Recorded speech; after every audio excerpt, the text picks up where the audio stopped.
Something is moving in the fog. Who's there? Something not quite human. Who is that?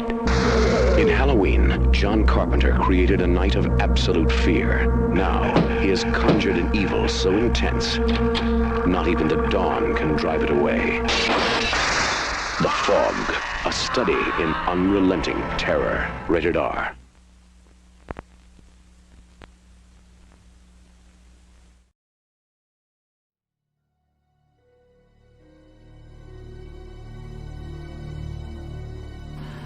We are approaching that time of year again. A time of great exhilaration. A time of great pleasure. A time of great fear. The darker sides of all crave that latter delight from themselves, but even more so, from others. To satiate that hunger, our dark selves take interest in entertainment from tales of the macabre that appeal to our deepest fears as only mortals face. The only way to achieve this is to begin the dark ritual where Brian, the corporeal life form himself, and a special guest will discuss a particular tale during this season to ward off pure evil, as well as to entertain and to educate. Proceed at your own peril to the third season of the Serial Horror Chat.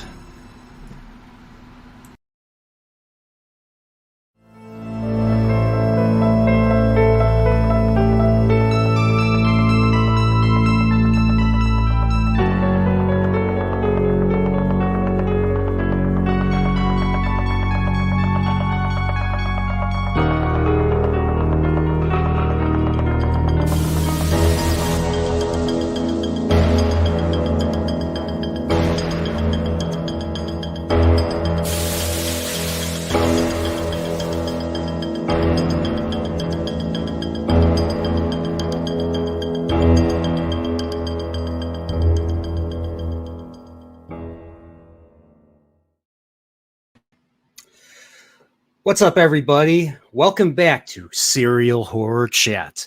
And well, with me, I have the one and only Salty Traveling C himself.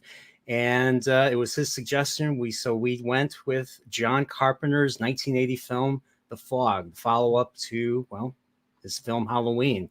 So what's up, Salty? How are you? Thanks for doing this. Yeah, no problem. No, it's I may look a little pink. I was bitching. I think that StreamYards is blowing up my camera, but I'm really excited to talk about this. I've watched this movie several times, even before we decided we were going to watch it. And all credit goes to Purple Valkyrie for reminding me that it even exists. She's a huge horror fan. So cheers to Purple Valkyrie. Yes, she was the first person I tagged, first person I had in mind. So, so I actually first rented this at the video store on VHS. I think I rented this once or twice. This movie, I mean, I liked it. It's not my favorite John Carpenter film, but one thing that I always overlook is how excellent the soundtrack was. And these two tracks that goes for the intro are amazing. Like the second, the part where the one where Blaine's in the church and the tension goes up. It made me think of his arrangement for Halloween when Michael Myers is chasing Jamie Lee Curtis and all that. Except it's a little bit more minimal, but it has that same boom, boom, boom, boom, or in this case, or in Halloween's case, boom, boom, boom, boom, boom, boom, boom. And it just keeps going and going and going. It just creeps the hell. But yeah, I like this. I think this had I think this one had Alan Howarth helping him with the music in this one. Yeah, so this film is interesting because he'd actually shot the whole movie. Again, he was working with Jamie Lee Curtis, as you'd mentioned, after Halloween. Jamie Lee Curtis's mother, Jason Lee, who is famously from the movie Psycho, is Janet, one of them, whatever the hell it is. Jennifer Jason Lee is another actress. So, the same chick that got stabbed in the shower by Alfred Hitchcock's in Psycho is actually, she's in this movie as well. And he'd actually shot this whole movie and sat down, and there was a lot of studio pressure on him because, as you mentioned, he just put out this blockbuster that was Halloween. Halloween came out, I think it was in the second grade and third grade, and I remember hearing adults talk about how terrified they were with that movie. So he was a lot of pressure on him, and he put a lot of pressure on himself. So he shot this whole movie. He wanted to tell the quintessential American ghost story.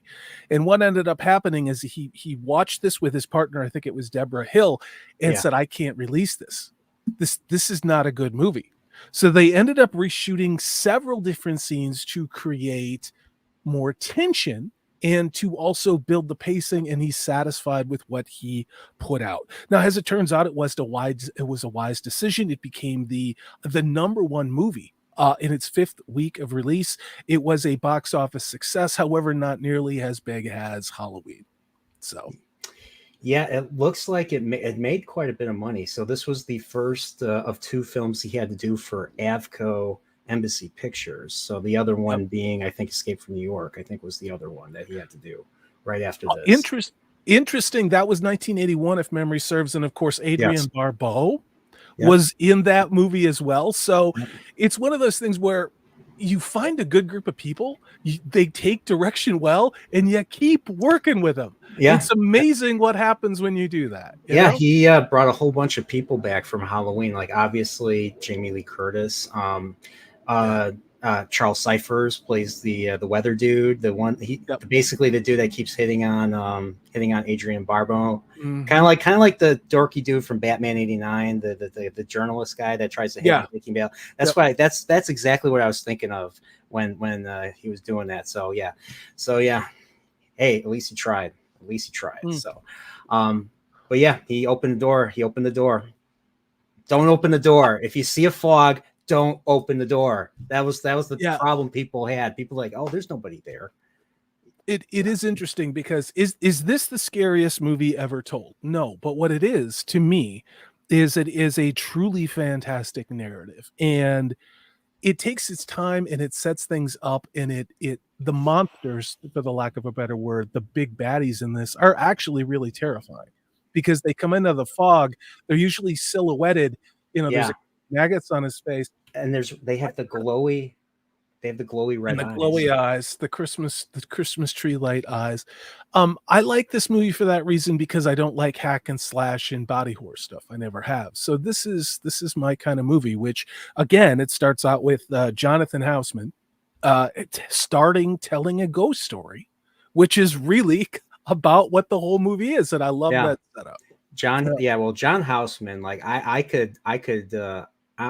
sure all of us could just sit down in a campfire and listen to him tell a story. Like him telling a terrifying story was just like, that was gold in the beginning. And this is the guy. So whenever I was thinking about this earlier. Whenever I hear "Stick It to the Man" or anything like that, and any populist, cry or anything like that, when I hear "Stick It to the Man," I always think of John Houseman. Why? Because John Houseman was basically the man in Rollerball. And the whole point of Rollerball was to stick it to the man. And that's what James Caan did in that movie. And so that was actually my introduction to John Houseman. And I learned that he was in charge of the Juilliard School. And he taught Kevin Kline. He taught, and of course, famously, he taught, the 2 in the same class, Robin Williams and Christopher Reeve. So, and those, I think Christopher Reeve's brilliant. He's brilliant as Superman. I can't think of anything else he was on. I'm sure he was in a whole bunch of other movies. He was married to some very interesting women who were starlets in the 30s and 40s, mostly the early 30s. And interestingly enough, he was married to, I believe it was the woman who played the Bride of Frankenstein from 1931. Now, they were not married very long. Who knows why? Was Houseman an alcoholic? Were they sleeping around?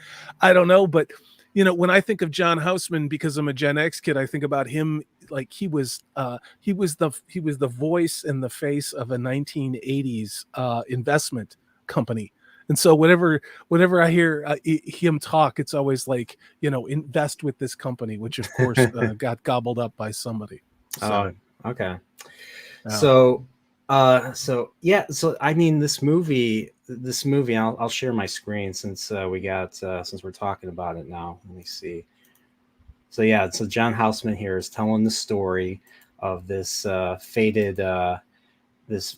crew who were basically wronged because of the fact that they were lepers, basically. So apparently a horrible incident happened in history 100 years prior that basically was covered up.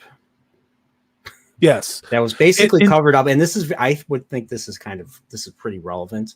And what's funny is, and this was a criticism of the movie that I read about, that they didn't really go into the social ramifications of learning a deep dark secret about it, instead of focusing on the horror aspect. I think it would have been interesting if they would have done both, but then again, it probably would have bogged down the movie, even though the movie was only 90 minutes. So yeah, I mean, there were a lot of horror movies that came out in the 80s. And I think what this movie does is it keeps the story moving forward.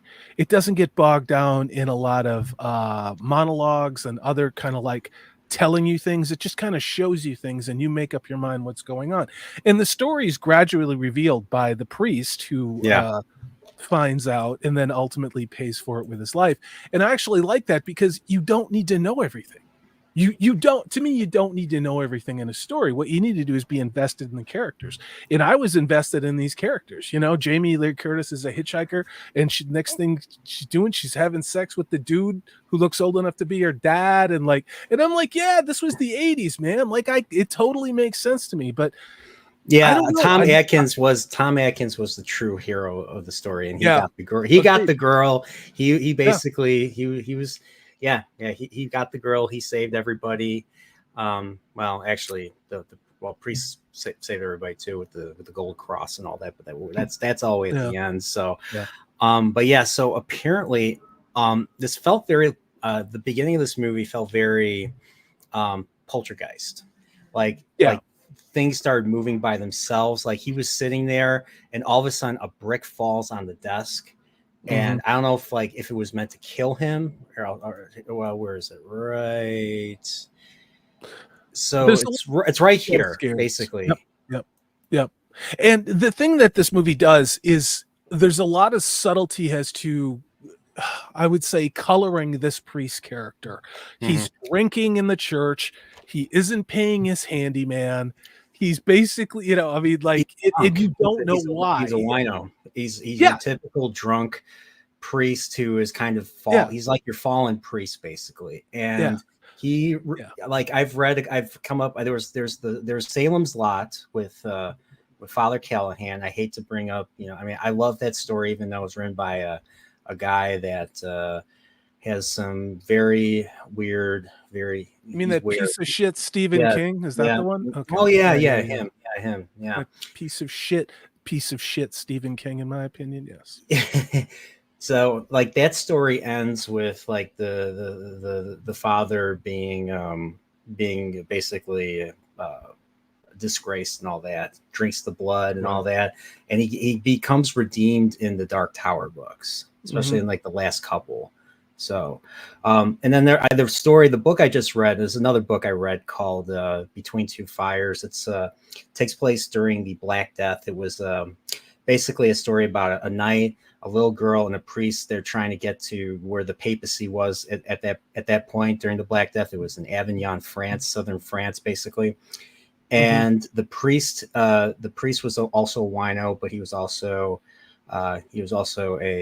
a gay, priest that got caught having sex with I think a young man or something like that. So, and it's another story of he's another disgraced priest that was you would think he was beyond saving, but he basically gives his life for the little girl. He saves redemption. He basically gives his life for the little girl, and he becomes redeemed for that reason. And I think something similar with this priest happens, especially at the end, where he's basically take me, I'm the last one.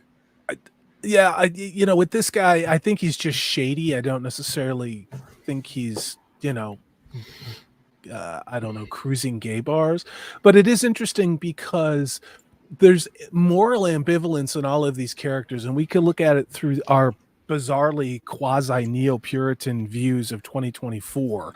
But you got to understand, when this movie came out, it was the the 70s had just ended. Literally, this was 1980, and the 80s hadn't even started yet. And people were still hitchhiking, and you still had the free love shit, and people getting high all the time in the 70s. And the baby boomers were just starting. They were having kids. I was 10. My baby brother was born the year this movie came out. So the country was in flux, and looking at where this story takes place, which was the California coast, and to me, I kind of think it's maybe the Northern California coast. It is. And this really wanted to capture a story that, in a roundabout way, more faithfully adapted than Tolkien with the Rings of Power. John Carpenter adapted the actual story of this ship that was lured onto the rocks by people who wanted the gold they knew was on the ship.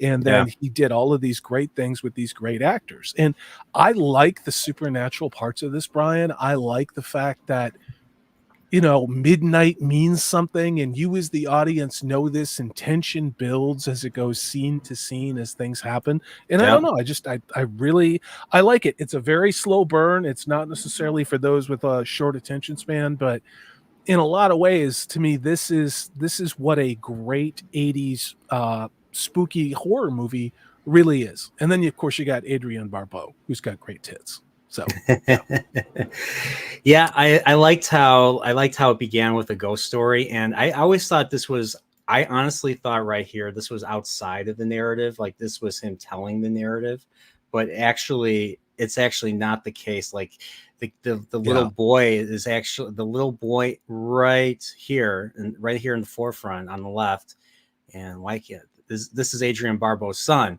And so this is actually in the story. Like I didn't like when the first few times I saw this, I thought this was outside the story. Like this was the framing. This was him telling the story.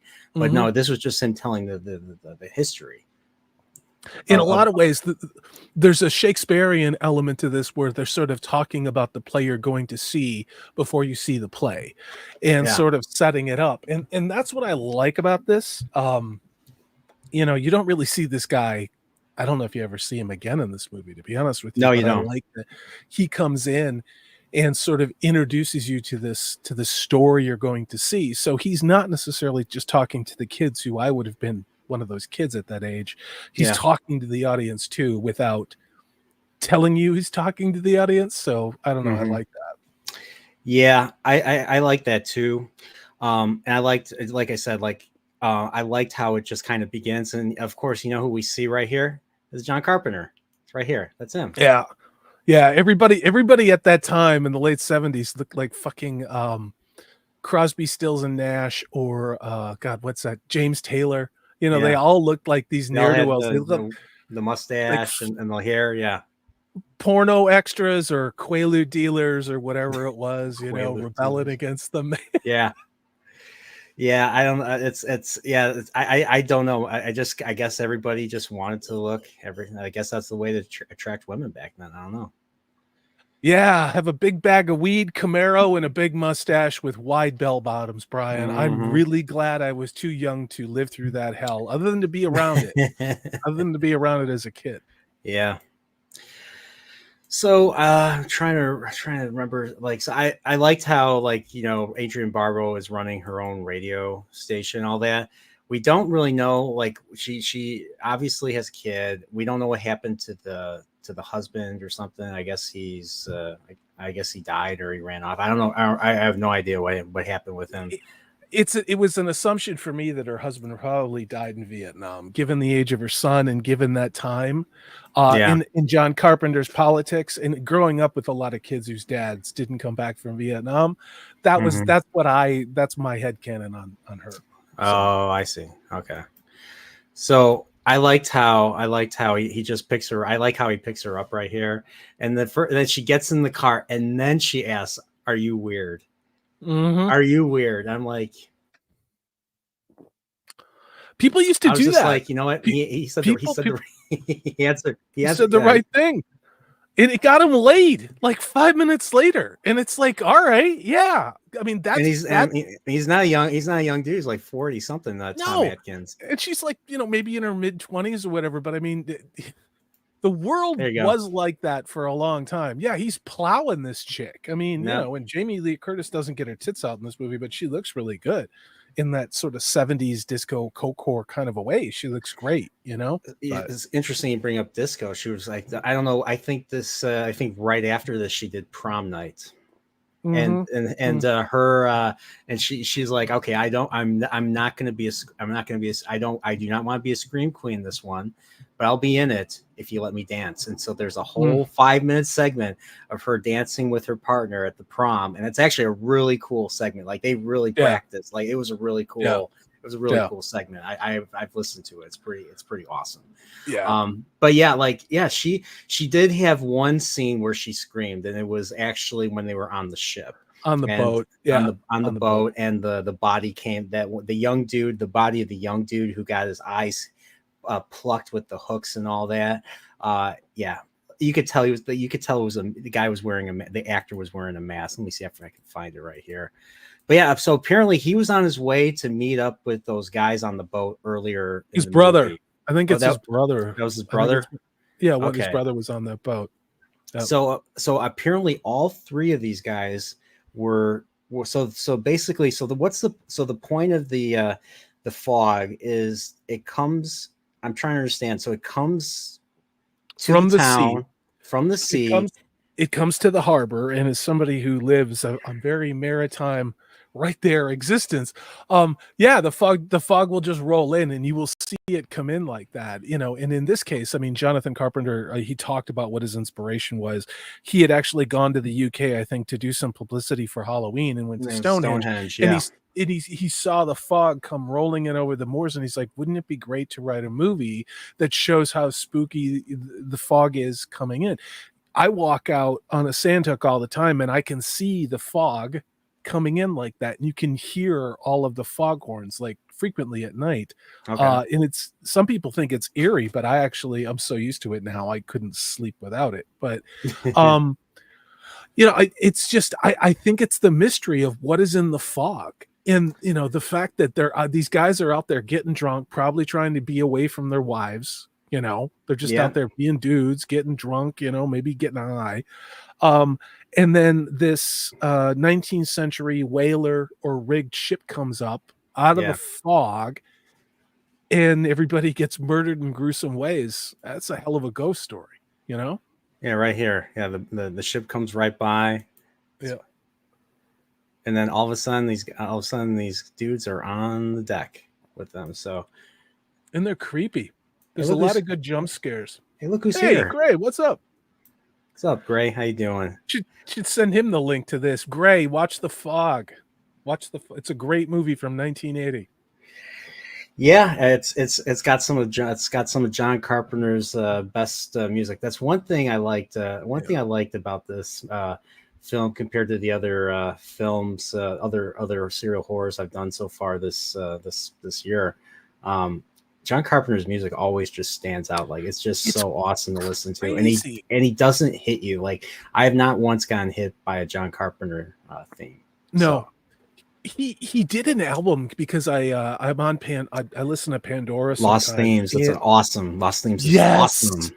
Dude, Bela Lugosi, holy shit! I mean, like it's so good. All of that '80s sort of synth, and it's like you said, Brian. It's not overproduced. It's really melodic, but the guy really puts a lot of not just skill, but just he evokes emotion and creates scenes with his music. It's great. His dad was like a band leader and all that, so he knew music pretty well, and he was really big. I mean, Halloween, the Halloween theme, for instance, he used 5/4 time. Dun, dun, dun, dun, dun, dun, dun, dun, dun, dun, dun, dun, dun. Yeah, so he knows how to make music, and he like Halloween, for instance, he made the entire score in 3 days. He didn't have the budget to hire a composer, so he just did it himself. That's one thing I like about Carpenter is, like, He put the work in. He did the work for like a lot of he did a work for a lot of people, and Yeah. and not only that, but he got like a lot of his a lot of the same people from Halloween to come back. So he got Tommy Lee Yeah. Wallace to come back But to do that's the production trick. design, Dean Cundy to do the cinematography. Obviously, Deborah Hill was producing.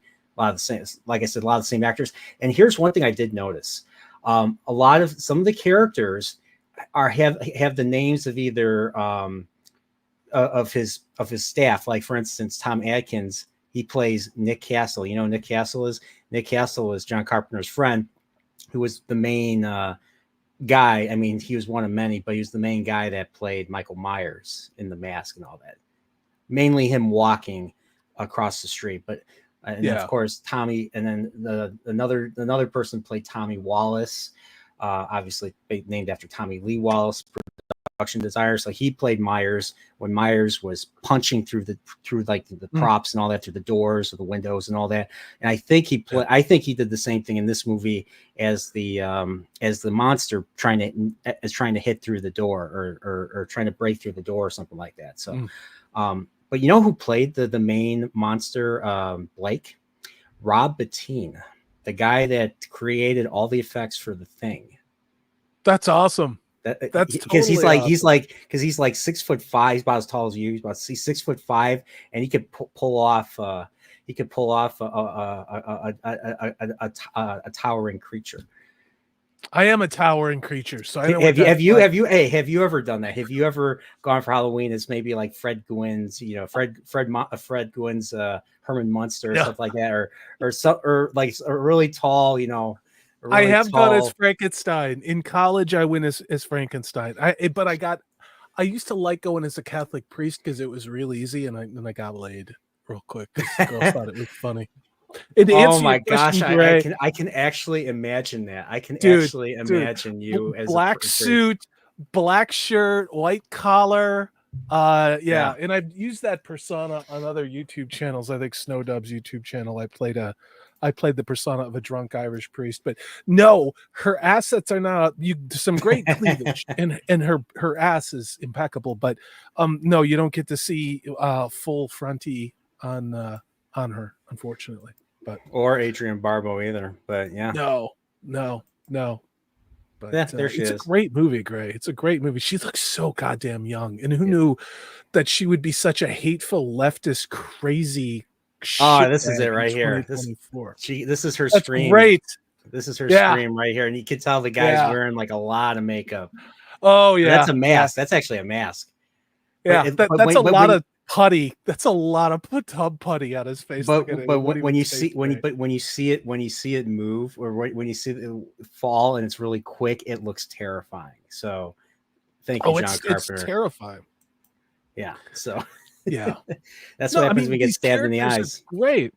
Well, I mean, these characters are great. The music is great, and again, it is a ghost story as a film.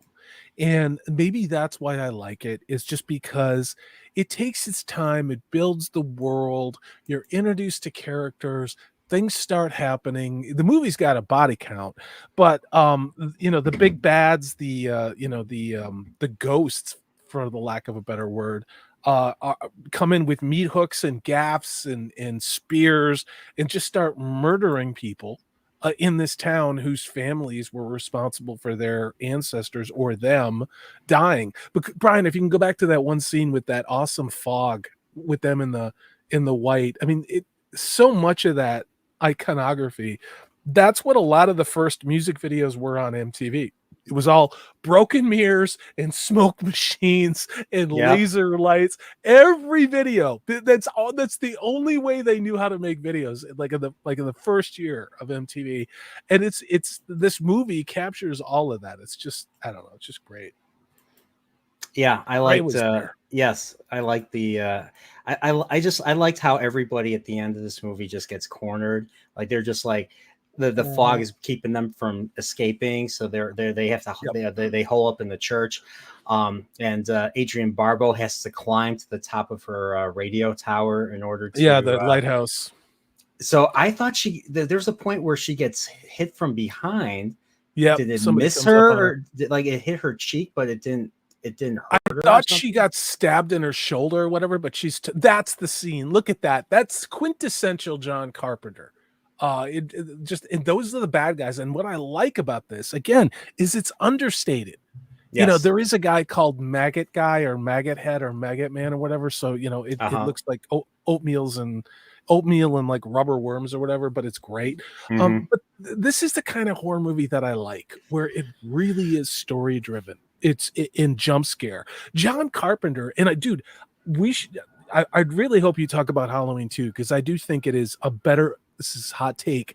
I think Halloween 2 is a better movie than Halloween. That's just me. But John Carpenter does this thing where you think somebody gets in the car and they're going to be okay, and they're never okay. And it's this reoccurring thing. Like, people get to their car and like, oh, I'm safe. And it's like, no, dudes are getting dragged. Chicks are getting dragged out. Windows are getting smashed. Hands are reaching in.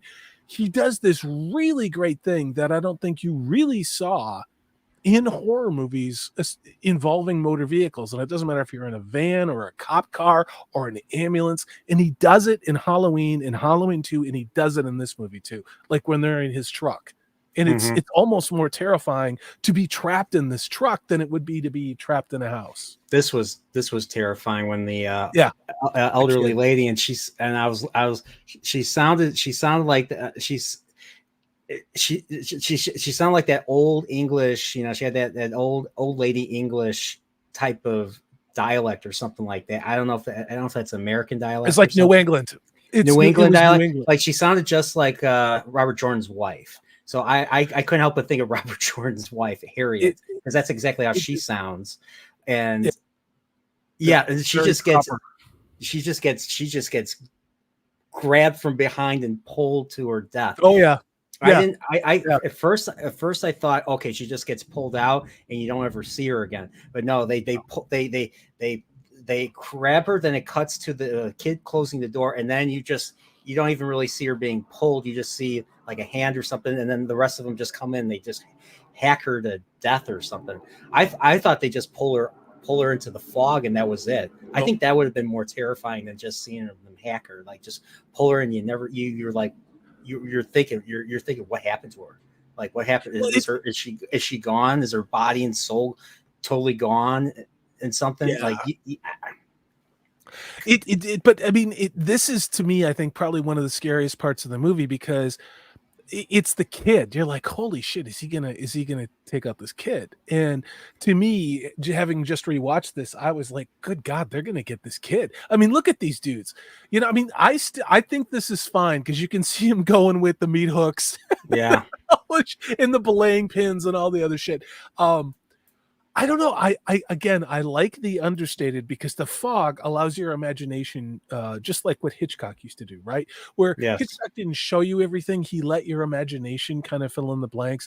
And Carpenter does that, I think, pretty well with this movie. Now, is this movie a 10 out of 10? No. But it's a great goddamn ghost story. And this part was great early 80s movie. This is what I'm talking about. This is like she's trying to get the car moving. It's not moving. Yeah, don't let the woman drive. It's another goddamn reason. Don't let the women drive in a horror movie. All right, just don't. There you go. She made it. But this was like it took her like a whole minute to move, and they're just like getting closer and closer. It was like Michael Myers moving closer and closer to her and all that. Yeah, it's crazy. And what I liked about this part of the movie, and the reason why they came to help him, was because Adrienne Barbeau saw the fog coming. So she heard Charles Cyphers getting killed. Yep. Charles Cyphers gets killed. She's telling him not to open the door. He opens the door because he thinks she's messing with him or something. Yep. He's dead. She hears it, and then she goes on the radio and it's like, help my son, help my son, help my son. Yep. Until the power goes out. And then she has to, because and then she has to turn the generator on. Then she's broadcasting, and then there's a town dedication ceremony where a lot of the people whose families were responsible for murdering all these people who are now ghosts are there. And then somebody tells the sheriff that, hey, the lady on the radio is saying she wants to talk. So he goes to pick up the phone, and of course it's an old style 70s 80s payphone, and then the ghost sabotage the phone lines, and it does a good job of building tension. Is it, again, is an entirely believable movie? No, but to go back to what I was saying, the fact that these ghosts are breaking into that house to get her kid, it's a hell of a build up and scene, you know? Yeah, I'm trying to understand that. Like, there's supposed to be 6 deaths or something like that, but it seems like they were trying to kill more people or something. I'm trying to understand the logic here. I'm trying to understand. What I wonder is, if they get you, if the ghosts get you, do they possess you when you join the crew because you're damned to join them? And that's kind of what I was wondering. And the next time I watch this movie, which will probably be before Halloween, I'm going to do a body count to see all the people they killed in town during the movie, and to see if their numbers correspond with that body count to now who's part of the ghost crew, you know? Because at the very end of the movie, there's a lot more than when there was when that original boat showed up, you know? Yeah. Yeah, so in this movie, there were 6 that died. There were the 3 on the ship. There was Charles Cyphers. There was the old lady, the babysitter, and at the end, Hal Holbrook. The priest, yeah. The priest. Yeah. So what's funny is Hal Holbrook, I think I first saw him in Magnum Force. He was the lieutenant in that one. He was in secondary here. He was the lieutenant that was actually running, spoiler alert, he was running the vigilante cop, the vigilante patrolman, basically, giving them their orders and instructions and all that. So, I thought he was really good in that one. And I also saw him he was in Creepshow, I think. He was in a lot of 80s movies and a lot of 80s television shows too. He was a staple. He's a character actor. A guy I went to college with, grew up with Hal. I think it was Hal Holbrook was his neighbor across the hall. Like, he grew up in Manhattan. Really? A guy I went to college with, and his mother was a curator at the Metropolitan Museum of Art, and Hal Holbrook was like his neighbor. And apparently, my buddy Ian was just a really shitty kid, and Hal Holbrook used to take a swing at him every once in a while because he was so obnoxious in the hallways. So that's my claim to fame with Hal Holbrook. So. Yeah, and you said, and yeah, it's funny is they got Janet Leigh. So I know Deborah Hill noted that Janet Leigh was Jamie Lee Curtis's mother, even though they hired her for Halloween before they realized it was, they realized she was her daughter and all that. I'm surprised. I'm surprised they didn't try to get Tony Curtis to be in this as well. Happy Family. Makes you wonder what Tony Curtis was doing at the time. In 1980, he was not doing a lot of film, and I don't know. I'll have to look into that, like if he was a full-blown alcoholic or if there was some weird stuff going on in Hollywood, because he wasn't doing a lot of films, as far as I remember. Yeah, when did he? Yeah, I'm curious when he stopped doing. I'm curious when he stopped it's weird. Because a lot of his peers, like Walter Matthau, was doing movies. He did stuff like The Bad News Bears and a whole lot of other stuff. And Walter Matthau, who's the other guy? I love him. Jack Lemmon, tons of movies. He actually won an Academy Award, I think, for Paper Tiger around this time too. So it really makes you wonder, like, what really was going on with Tony Curtis that he wasn't in some of these movies. Like, who did he piss off, or what was going on with him? Yeah, that's a good question. I'll have to look into that. So, but yeah, Tony Curtis. Like, my first movie with him was The Great Race, because that was a movie that my dad grew up on. That was 1965. Have you ever seen that one? Yeah. Oh, dude, I own that movie. And Jack Lemmon, it's so goddamn good. It's such a great movie. Professor Fate. Ha ha ha ha. He had the mustache. He had the pencil. Yeah. He had the pencil. Yeah. He had the mustache. Yeah, that was great. It was basically it was watching like the Three Stooges, but like with but they're bad basically, and that's what it was. It was a great story. It was just over the top, and it was so beautifully shot. And the women in that movie were just so goddamn beautiful. What's her name? Natalie Wood was in that movie, if memory serves. And she's just a freaking knockout. Just beautiful, beautiful woman. Like in the truest sense of a woman. Voluptuous, curvy, powerful, sexy as hell. he was on a TV show, according to what I'm reading right now. Hmm.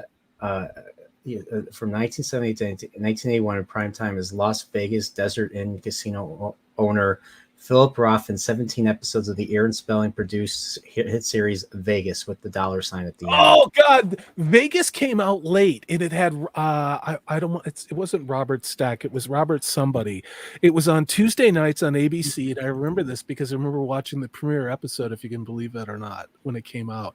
It came out about the same time that Battlestar Galactica, the original one, came out on Robert ABC. Urich. Robert Urich. I knew it was one of those guys. Oh wait, you know who created the show? Michael Mann. And Of course. Michael Mann has been at the forefront of my mind the last couple of days because Yeah. I just watched because I did Silence of the Lambs with Pips. Yep. I watched Manhunter for the first time, and Manhunter, I'm like, why does Manhunter look so stylized and so 80s and so Miami Vice? Because Michael Mann directed it, Michael Mann produced Miami Vice. And I've been listening to, and I started listening after that. I started listening to some of the best music scenes from Miami Vice, and one of them I'm hooked on. Dude, it's incredible. I mean, like every week when I was a kid, and I remember watching the pilot for Miami Vice, and I got to say, the whole first season of Miami Vice, the whole first season is some of the most groundbreaking television. It truly is. But their incorporation of music in what was at that time, the MTV sort of reality where, man, MTV was it. You went there, you watched videos, everybody was into that. Me throughout middle school and even through high school, people would talk about Michael Jackson, like when Thriller came out, everybody recorded it on their VCR. Like, these were events and defining moments. And Michael Mann parlayed that into a police procedural video, a weekly show with the top 10 hottest bands in not just like your major market ones, but he had The Cure, he had New Order, he had U2 before they got big, he had like really crazy esoteric Peter Gabriel slow stuff too, stuff that was like truly alternative music that wouldn't normally get played on the radio. I discovered by watching Miami Vice. And, people kind of take it for granted now because, Miami Vice, it's kind of funny and everything else like that. And certainly after the second season, it kind of turned into a joke. But even through the second season, just some truly compelling writing. But it really did change television forever, Michael Mann. And it's fascinating that you talk about Manhunter and the extension of that because Michael Mann went on to do more. If memory serves, he also did what was that movie with Al Pacino and Robert De Niro? It's the heist movie. I can never remember the name of it. He produced that movie as well.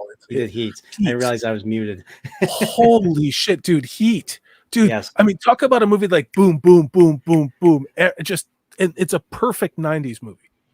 Just like Miami Vice was 80s, though, So I go for daily walks and all that.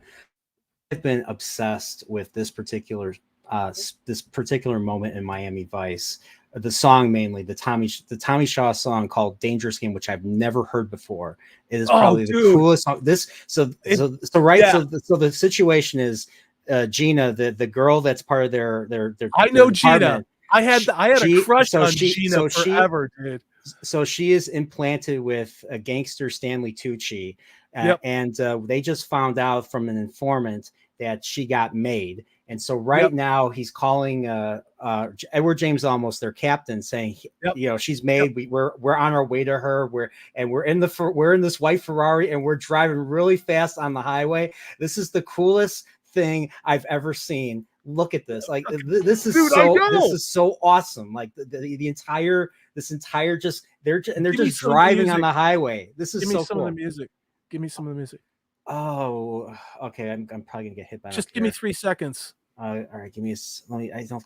Can you? I don't think I. Let me. Don't worry about it, dude. I'll find this. Well, Miami Vice was famous for this, especially in the first season. They had Crockett played by Don Johnson. I think he was driving a Camaro at the time, but him driving to In the Air Tonight by Phil Collins, like doing 100 miles an hour through Miami, through these streets, weaving through cars. Yeah. I mean, it took everything about great editing for music videos and put it into a television show. And it didn't do it in a way that, like, as time has gone by, it diminished or it seems cheap. All right, I got the audio. Let's do it. Drop hear it. Drop it. Let me hear it. That's quintessentially 80s, Brian, right there. Right. That's just, it's so good. It's so good. Oh, look who we got. Jacob Ironside. Hey, what's up, man? How you doing? Yeah, we're geeking out to Miami Vice. Totally derailed. We're talking about Michael Mann.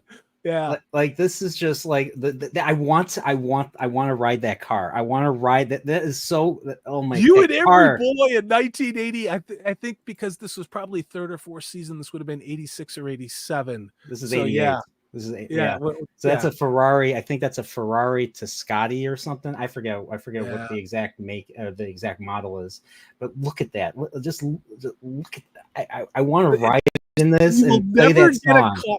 80s cars and even 80s Mustangs, they were boxy, but they had this great presence. They were big and they were wide. Not nearly as big as 70s cars, but you knew that this car has presence, as opposed to now everything looks like an SUV that's with the corners smoothed off, you know? Yeah.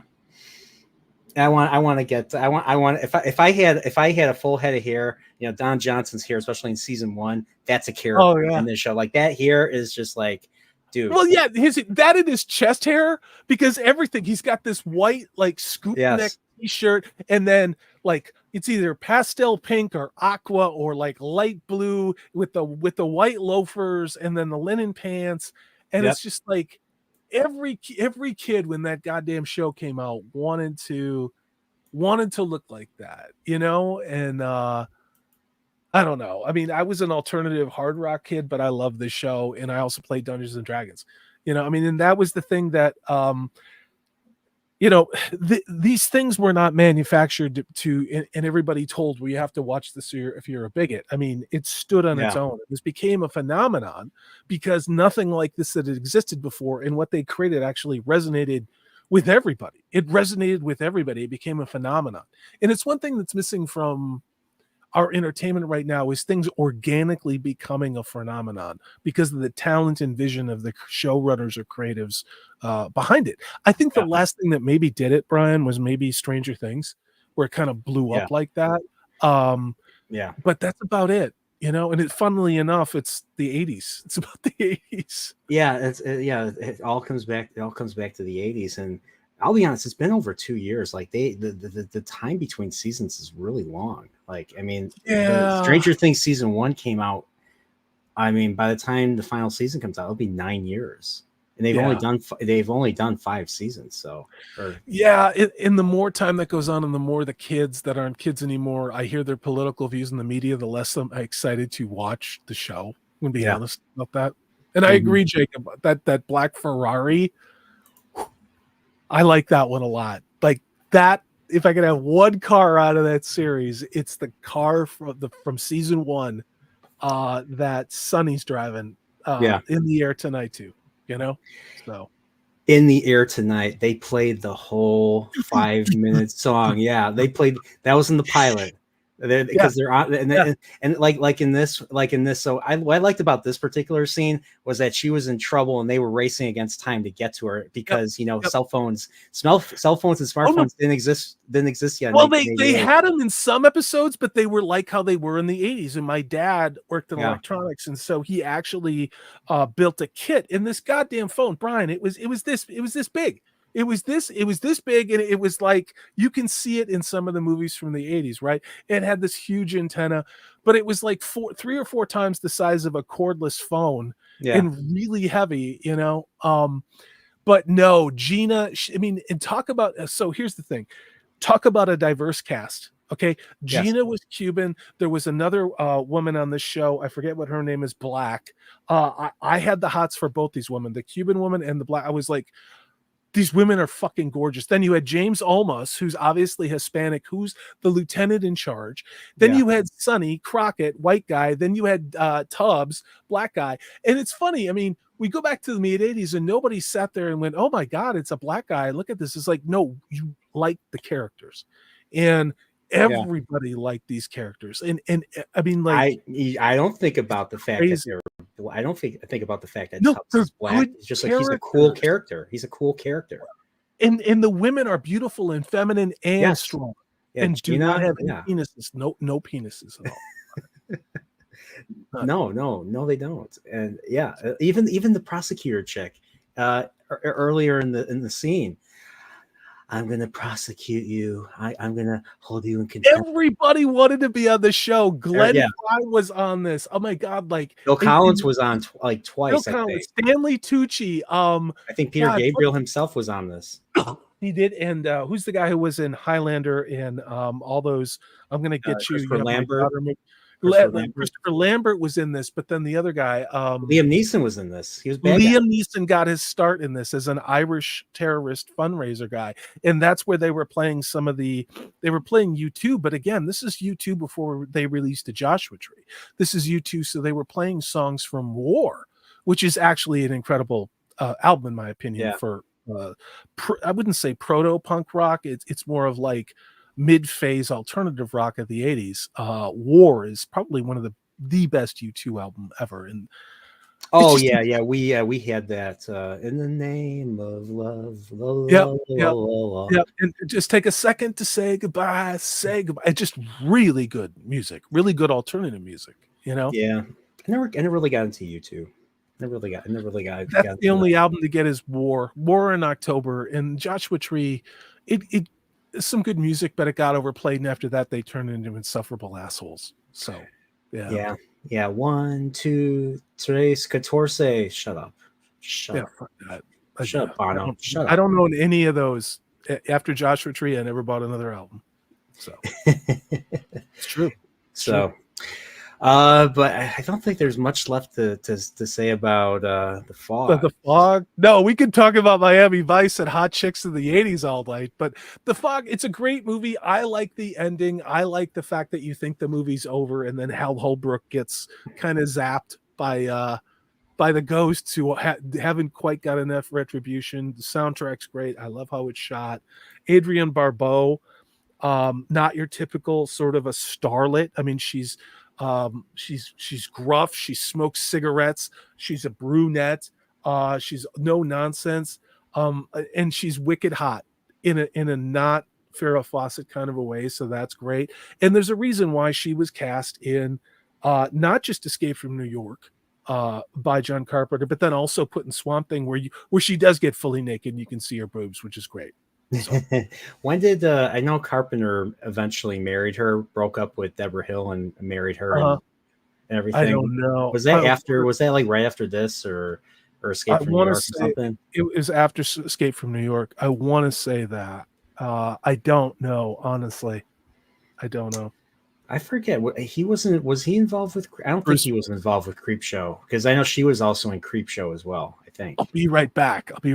So, all right. Well, guys, we're about to wrap this one up. So we kind of went from talking about The Fog, and then we talked about Michael Mann, and we went from talking about The Fog to talk about Jamie Lee Curtis's family, because Tony Curtis is her father. Then he was in a show that was created by Michael Mann, and I brought up Michael Mann being director of Manhunter, which I watched prior to Silence of the Lambs, and then he was also involved with Miami Vice, and Miami Vice has been big on my mind right now. So that's kind of where all this is coming from. So we're kind of shifting back to The Fog, trying to wrap up everything. But it's just like I just liked how it just built up. Like it built up to a really good ending.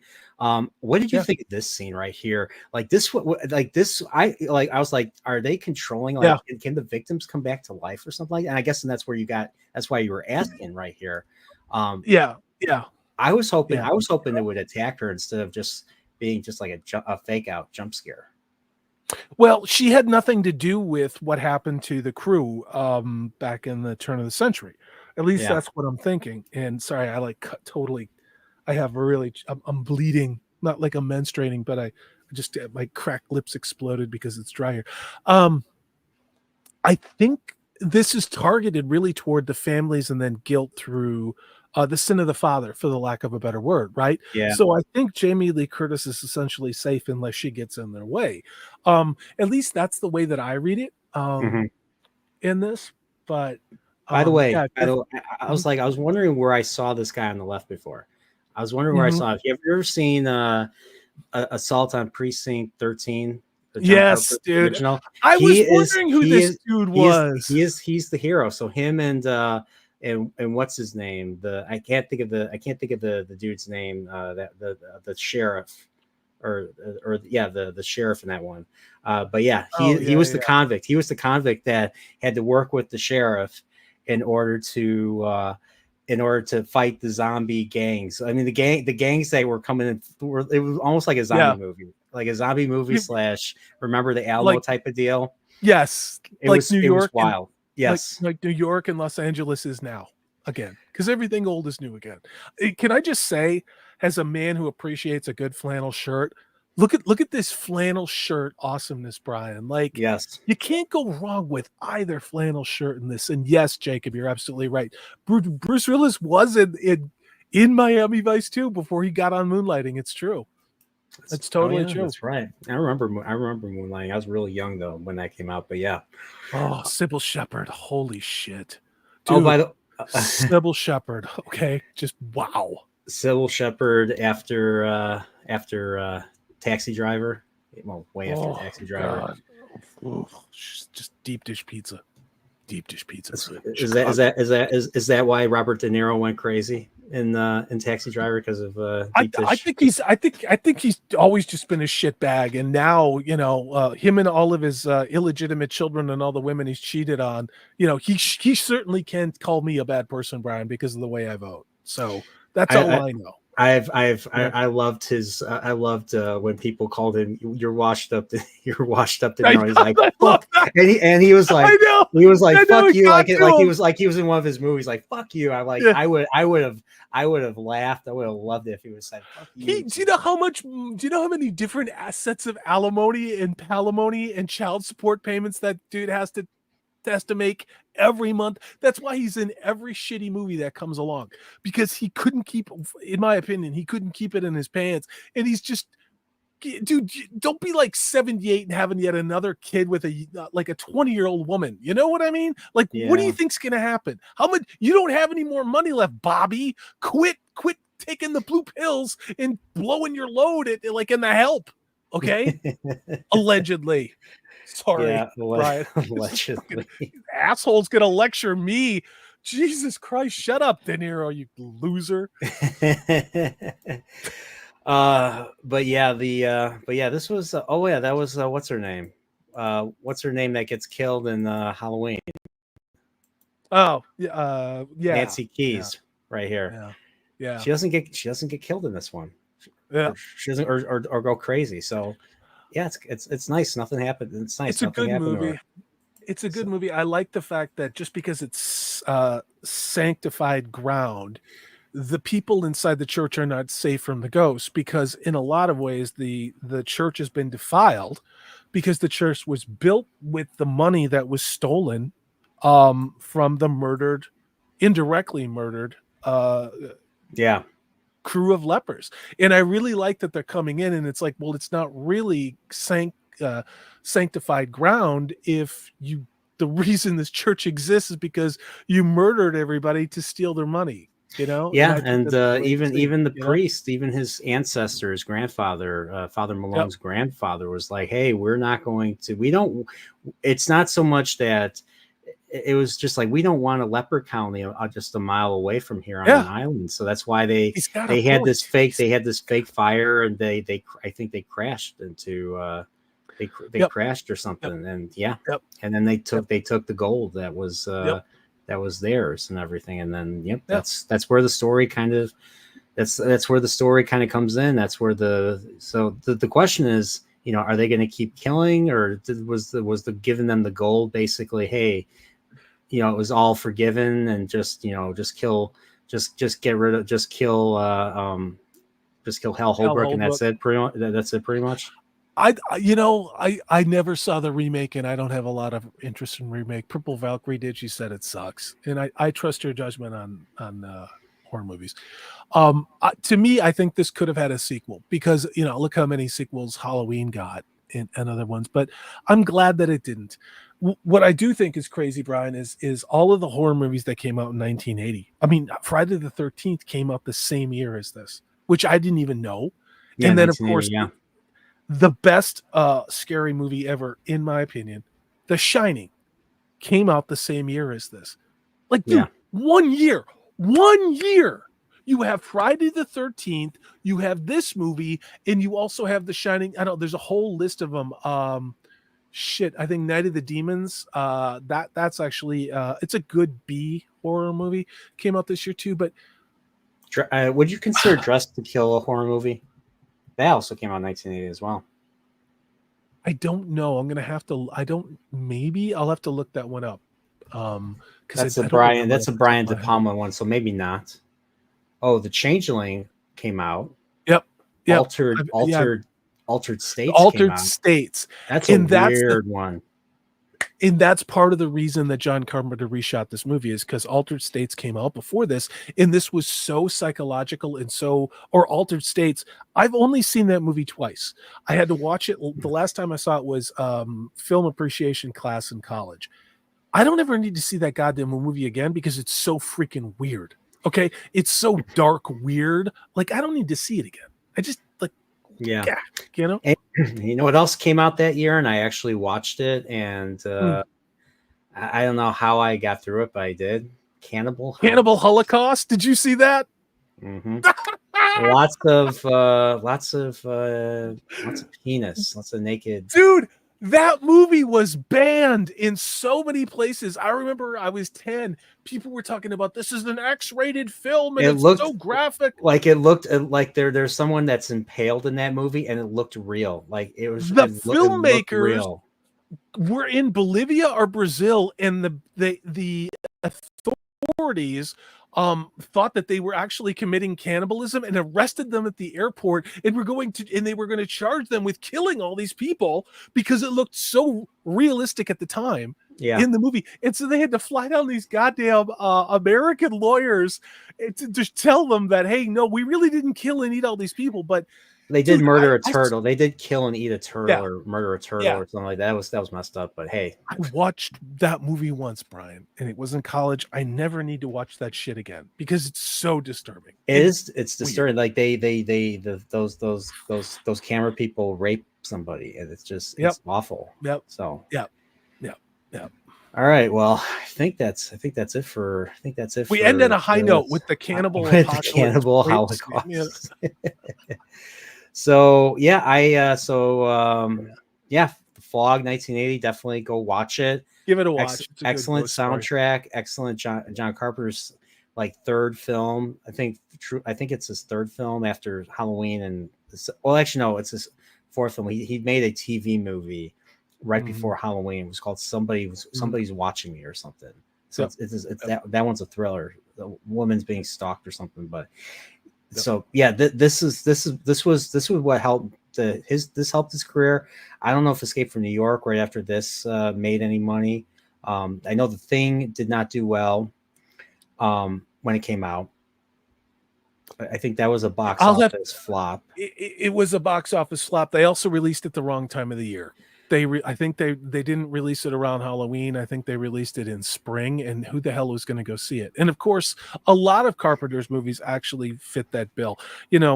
Halloween was a huge box office success. This movie was a box office success, but not nearly as big as the first Halloween. Halloween 2, which is my favorite Halloween movie, by the way. Can't recommend it enough to go watch it. Halloween 2. That would Halloween have to 2. Be. We'll have to have a discussion about that. I like it in a future Chilporial maybe. Some excellent gratuitous nudity. Excellent gratuitous nudity. Speaking of which, there's David Glenn. Hey, what's up, dude? So yeah. So we'll have to talk about that. But I still have not. I don't think I have not seen every Carpenter movie. So I still haven't seen it in the mouth of madness. I think is That's one. a crazy That's movie. Sam Neill. Crazy movie. Yeah. I haven't seen that. I haven't seen Ghost of Mars. I think that was his last movie that he did, or one of the last I don't movies think they I did. saw that one either. I didn't see that, dude. You know, even though he has, he doesn't really, he just, he has the life right now. So like he just collects money from remakes or from people. But he's got an ex-wife, at least one or two, and he Yeah. was actually doing some comic books. Believe it or not, he actually started to, in the last 5 years, he did some comic book series. Yeah. Some of them weren't bad. So they weren't great, but like for a boomer, especially a boomer his age, he plays a lot of video games. Oh God, I am curious because one famous video game franchise is heavily inspired by. Oh, I wonder which one that's gonna be. The Solid Snake, Metal Gear Solid, was heavily inspired by Snake Plissken. Yeah. They even in the game in part 2, like he goes under the name Iroquois Pliskin and all that. I mean, call me Snake. Yeah. Call me Snake. I want. If I had my way, I want Carpenter come back. I want old Kurt Russell come back as old Snake and they would make Escape from Earth. Well, they did a series of comic books. I don't know what happened to them, and Gray might know more, but actually they did a comic book series of what happened to Snake Plissken. And then they did another series actually for Big Trouble in Little China, where they had old man Jack Burton too. So I don't know if I can find those or not. I never actually read them, but I thought they looked pretty cool. But I'd love to have another Snake Plissken. I really would.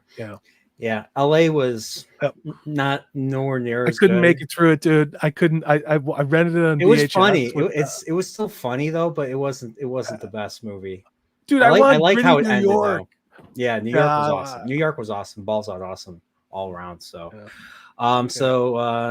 so Salty, thanks for doing this. Anything you want to promote? I know you recently released Halloween Commercials Volume 2. Yeah, I've got Volume 3 coming out. I'm dropping them on Wednesday. Volume 4 is coming out. No repeats in any of these. I put them all together in audio, cleaned them up, and tried to build like a. Did you get any Svengoolie? Did you get any Svengoolie commercials? I didn't. Oh, man. Dude, it is a very Midwest type of a thing. But I know Svengoolie very, very much. I really do. MeTV. I'll watch them on MeTV sometimes. I have discovered a lot of crappy horror movies like Demon Dog, The Hounds of Hell, 1979 or 78 because of Svengoolie. The Ghostbreakers. Yes. The Ghostbreakers, the inspiration for Ghostbusters, it was the Ghostbreakers starring Bob Hope. Svengoolie is the one who turned me on to that one. So, but yeah, the last week, Halloween week, I'm going to be releasing my top 31 Halloween movies that I like to watch. That's going to be coming out too. And I may do another live stream at some point, but 90% of the content that I've made has been copyright claimed by people from China or India. So I've lost all of my residuals on YouTube and tried to fight it. And I can't because YouTube doesn't fucking listen. So if you're wondering why I'm not making content, it's because virtually everything I've made has been taken away from me. I'm sorry. And dude, this fucking platform can suck my dick, really. So I like coming on and talking to people, but it's going to get a lot worse for a lot of people. I'm just one person. And, cry me a river. But if the people want to know why I'm not putting much time and effort into this platform, that's why. But I miss everybody, and I like seeing everybody in chats and everything. So, well, I really appreciate you doing this. You have a lot of great takes. You obviously have great insight. That's why I like having you on. That's why a whole bunch of us like to have you and everything. So it's wonderful. Thanks for doing this. Except for Steve, he's an asshole. Steve is an asshole. I love you, Providence, Steve. But thanks for having me on. Everybody have a great rest of your weekend. All right. So for me, if I have a few chapters, I'm on chapter 7 of Lord of Chaos. If I can get caught up, I get caught up to chapter 9. That's the Pager Nile. chapter. When we're gonna try and I'm gonna get the book club back up tomorrow night, 6 You p.m. Central. you seem like you're having so much fun reading a lot of these books, don't you? Yeah, I've gotten into a lot of debates with our mutual friends about. I recently complained about some stuff about the series. I love the early books. These books, I mean, the middle's a slog, dude. Honestly, I feel the slog started with book 4, but that's just me. And then book 4 had some great parts though. But the book as a whole, I don't know. It was a step down. It was a step down. Book 5 was a step down. Like there were things that I was hoping to see or hoping to find out that kind of got squashed. And then the final part that happened, I actually was bored with the final part, the final fight. I just felt like because it felt like it was repeating. It felt like it was repeating the end of the third book, and the end of the third book was awesome because it was built up. The end of the third book is great. Yeah. So, but I hear book 6. Book 6 is Pip's favorite, Prophet's favorite. It's a great book. It is a great book. Yeah, it's a lot of people. So it's a great book. I mean, I might read afterwards, but we'll have to see. You need a palate cleanser, dude. Read The Black Company. I keep telling you this, and honestly, you want to talk about a great world. It's low fantasy, but it's a complete palate cleanser, and it's a hell of a lot of fun. The Black Company. The Black Company. Book. Okay. The Black Company. It's I don't know if I have. I don't know if I have this one. I'm gonna have to check because I bought a whole bunch of first books and plenty of series. Like there's the Malazan series, baby. I got. Yeah, I got the first. Dude, yeah.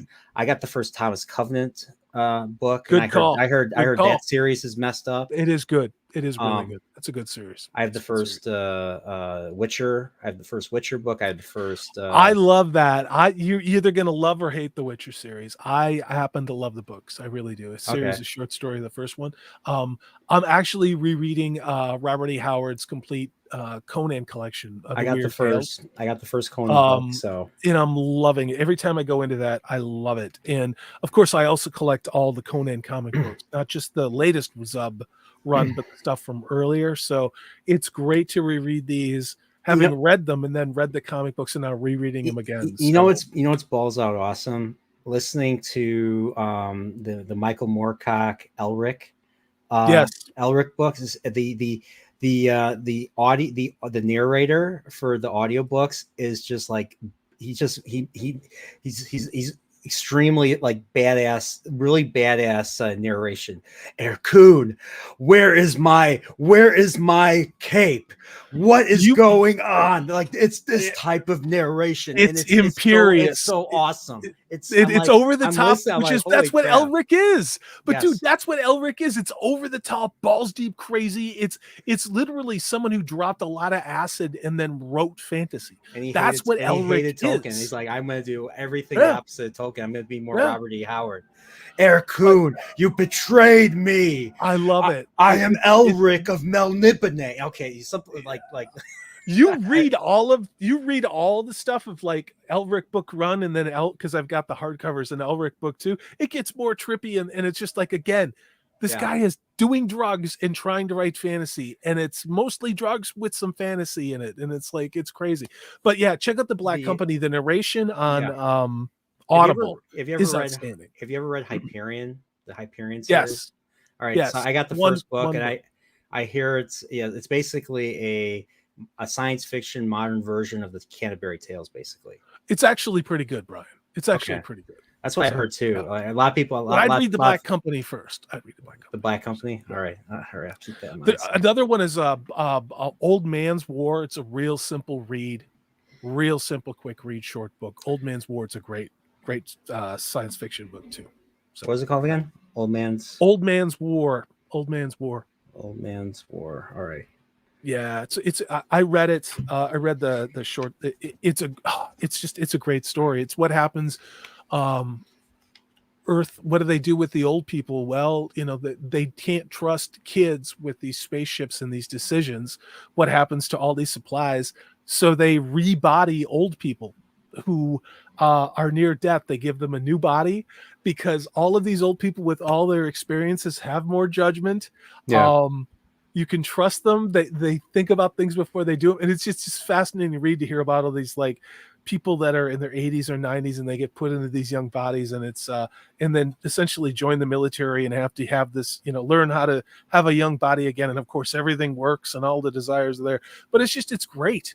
And then sending them into war versus, say, them fighting against younger troops. It's just a really interesting story. Just really interesting story. Okay. Yeah, I've been downloading some nonfiction as well. I'm actually, because I've a lot of channels I've listened to, a lot of the politics channels. I've been downloading, like, I want to read Plato's Republic and some Aristotle and stuff, some of the classics, and just like there's so many like, there's so many people, so many books I want to read, just especially geopolitics and all that. I just really want to educate myself. Like, it's interesting. Disciplining yourself to go back to those without the structure of college is hard. Like I read a lot of those books that you referred to. It's been 30 years, 25 years. And there are, like I do think, my brain's frozen, but I do think there's value in doing it. I think reading Sun Tzu, The Art of War, is a very valuable, Machiavelli. I have the Prince. I do have the Prince. Yeah. So yeah, the Prince. I also think you don't have to read Rules for Radicals like I had to in college, but I think it's important to have an understanding of Cloward and Piven in Saul Alinsky, because then you understand Obama and you understand how and why we're here now. It's called Rules for Radicals. That's Rules for Radicals, Saul Alinsky. I had to read a lot of these things in the early 90s because a lot of the fucking morons I went to school with now are professors who are teaching the shit that is destroying Western civilization. And I fought with them then. But all of the things that I had to learn about, they've been doing since Obama. But again, I wouldn't read Alinsky because I think he should be executed publicly on television, him and all of his people, in my opinion, for being commie traitors that have put us in the shithole state that we're in. But I think it's important to understand what Alinsky was doing in the Hegelian dialectic. And when people lie, let's say they lie about a political candidate being in bed with Russia, and really they're the ones who are in bed with Russia making money. Like that, it explains a lot about what's been going on in politics since, before 2016. But all right, I'll keep I'll look this one up. I wrote down, so I have a good use for my bills here. I can write shit down before tearing it up. So I just type it in my phone and then like, what the fuck is this later? But. All right, well, all right. Thanks Corey, for doing this with me. This was a lot of fun having this conversation. It's getting late, and there's a lot. I have a lot of reading to do. So everybody, subscribe to Salty Traveling C. Definitely check out his Halloween stuff. Definitely check out some of his older content as well. And let's leave off with with my intro will also be my outro. So let's start off with the TV spot and then the serial horror. And have a good night, everybody. Bye. Something is moving in the fog. Who's there? Something not quite human. Who is that? In Halloween, John Carpenter created a night of absolute fear. Now, he has conjured an evil so intense, not even the dawn can drive it away. The Fog, a study in unrelenting terror. Rated R.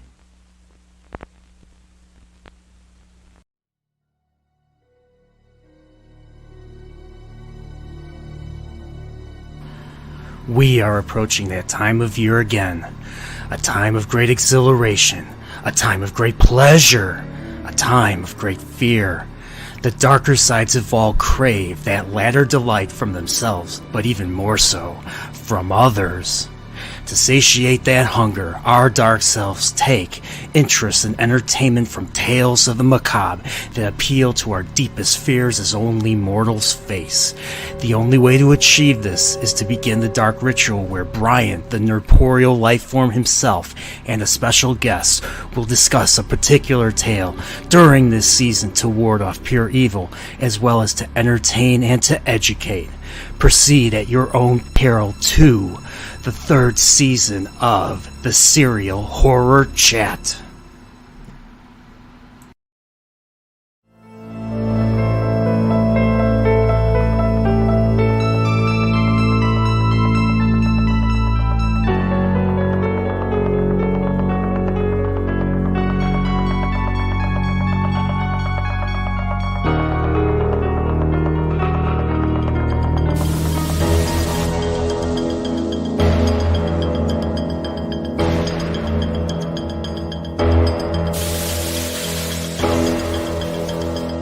Bye.